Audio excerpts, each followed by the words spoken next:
Film आ रही है हक, और बड़ा बड़ा लिखा है कौम या कानून। क्या है सर ये कौम या कानून, प्लीज बताएं।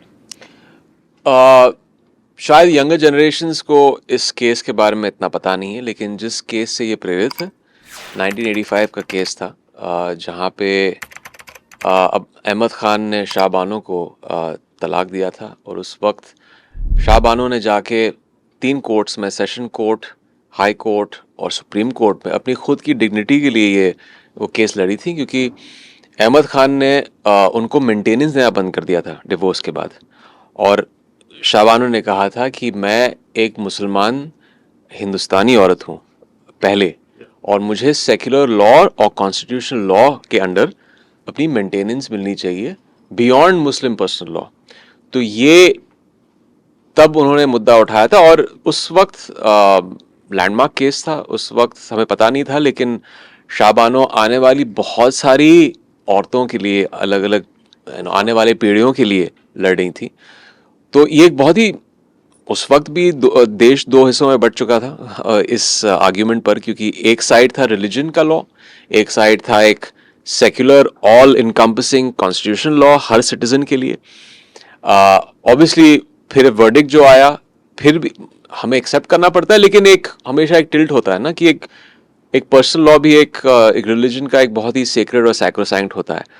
तो एक बहुत ही इंटरेस्टिंग कहानी थी, उस पर हक बनी है। आपको जब ये स्क्रिप्ट अप्रोच हुई थी जी, तो क्या रिएक्शन था, आप किस चीज से ठीक होके आप तैयार हुए ये बोलकर? देखिए, हमेशा जब एक किरदार जिस तरह अहमद खान था उस केस में, इसमें नाम अब्बास खान है, लेकिन वो अपने नज़रिए से तो सही है, वो अपने नैरेटिव का हीरो है। और मैं कभी कैरेक्टर्स को जज करने के लिए प्ले नहीं करता हूँ, जस्टिफाई करने के लिए प्ले नहीं करता हूँ, लेकिन वो किस नज़रिए से आ रहा था, वो आ रहा था इस नज़रिए से कि मेरा जो ट्रेडिशन के हिसाब से, अपने पर्सनल फेथ, अपने रिलीजन, उसका जो परसेप्शन था, उस पर एक स्टॉन्च बिलीवर था, और वो अपने नज़रिए से सही था, इसलिए वो ये केस लड़ रहा था। वो खुद लॉयर था, तो वो अपना खुद का केस लड़ रहा था। तो it was a very interesting dynamic. और मैं फिर से कहूँगा कि मैं जस्टिफाई करने के लिए कैरेक्टर प्ले नहीं कर रहा हूँ।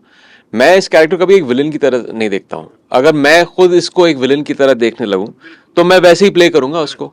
ये ऐसी फिल्म है जहाँ पे आप जब थिएटर से बाहर निकलेंगे, हाँ, it is pro women, women एक उनकी डिग्निटी के लिए, उनकी इक्वालिटी ऑफ राइट्स के लिए वो एक मुद्दा हमने उठाया है।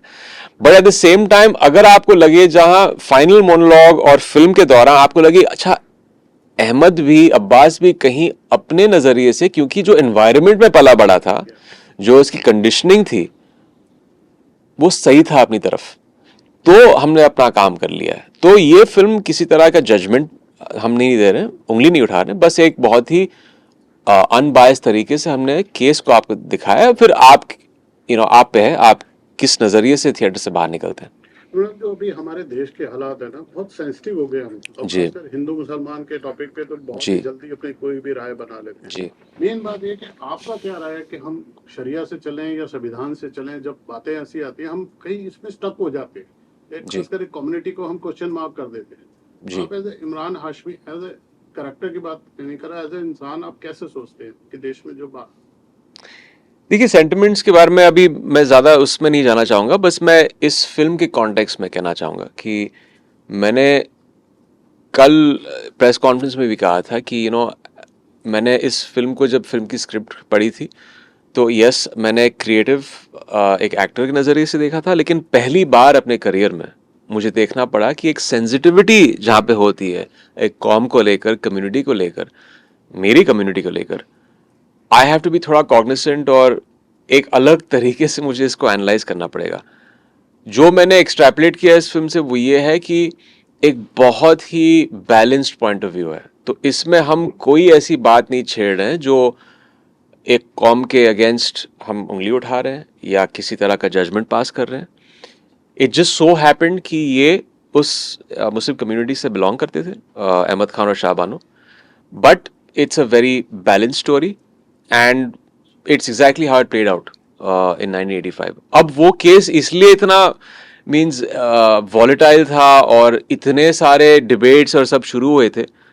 It be interesting to know कि जब ये फिल्म रिलीज होगी, इसका जो रिएक्शन होगा जब लोग सिनेमा हॉल में देखेंगे, ये मुझे एक्चुअली आई डोंट नो, मैं खुद कह रहा हूं मुझे पता नहीं है कि लोग बाहर आके क्या उनका, मगर एज अ लिबरल मुस्लिम मैं ये कह सकता हूं कि I had no problems with the viewpoint of the film, क्योंकि हम किसी कम्युनिटी को मिलाइन नहीं कर रहे हैं। अगर होते तो मैं ये फिल्म नहीं करता, बट इसमें कोई ऐसी मिलाइनिंग वाली बात नहीं है।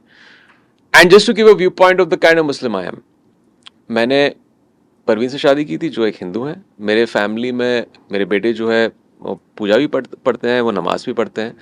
I had a Christian mother, but ये मेरी सेक्युलर और एक अपब्रिंगिंग है, तो मेरे लेंस से मैं ये फिल्म को इस नज़रिए से देख रहा हूँ। आगे जाके किस फिल्म को किस नज़रिए से आप या कोई और देखता है, इस पे मेरा कोई कंट्रोल नहीं है या मैं डिसाइड नहीं कर सकता हूँ, क्योंकि हर कोई हर फिल्म को अपने कंडीशनिंग के हिसाब से, अपने रिलीजियस टेनेंट्स के हिसाब से, उनकी अपब्रिंगिंग से, उनके एनवायरनमेंट से, उनकी सोच के नज़रिए से फिल्म देख रहा है या देख रही है, तो ही डोंट रियली नो। जैसे आपने बताया आपने हिंदू से शादी की है परवीन जी को, मैं आपको जानता हूँ इसलिए मैं ये सवाल पूछ रहा हूँ। आपके बेटे पूजा भी करते जी हैं आपके घर में, इस बात से भी कम्युनिटी को कई प्रॉब्लम होती है। आपके घर में पूजा जी। हो रही है तो उस पर सवाल उठाने भी मुस्लिम होते हैं, तो वो कैसे उस चीज को हैंडल करते हो? देखिए, हैंडल करने की बात नहीं, मैं अपनी ज़िंदगी को बस जिस तरह मुझे लगता है सही है उस तरह जी रहा हूँ। मैं इतना एक्टिवली जाके, शायद अगर ऐसी सोशल मीडिया पे चीज़ें आ भी रही हैं तो मैं थोड़ा सा इससे इंसुलेट रहता हूँ।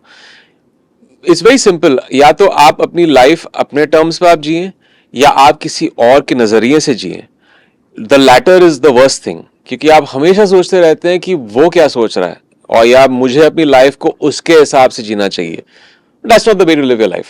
मुझे पता है कि मेरी अपब्रिंगिंग इस तरह है, एक बहुत ही हमारी सेक्युलर माइंडसेट है घर में, फैमिली में, and that's the way will always be. तो हम अपनी लाइफ जी रहे हैं।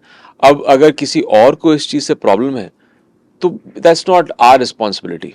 और आपने कल अपील भी की ट्रेलर लॉन्च में कि मुस्लिम कम्युनिटी से appeal, I think so, I think क्या है उसके? Just not just the Muslim community, of course उनको देखना चाहिए, औरतों को देखना चाहिए। इट्स ये एक औरत की आवाज़ की कहानी है, उनके इक्वालिटी की कहानी है, जो सर्टेन राइट टू डिग्निटी उसकी कहानी है, और मर्दों के लिए भी। आई थिंक ये जो बायसेस होती हैं मर्दों के, जो एक पेट्रियार्कल सोसाइटी में जो होता है कि हमें लगता है कि इट्स अ मैन्स वर्ल्ड, और हमें जो हम कर सकते हैं हम करेंगे, and it costs a woman her dignity, वो एक थोड़ा सा रिफ्लेक्शन इस फिल्म में दिखाया गया है। तो अगर आप उस पर इंट्रोस्पेक्ट करेंगे तो आपको कुछ एक वैल्यू जैसी चीज़ मिलेगी इस फिल्म में।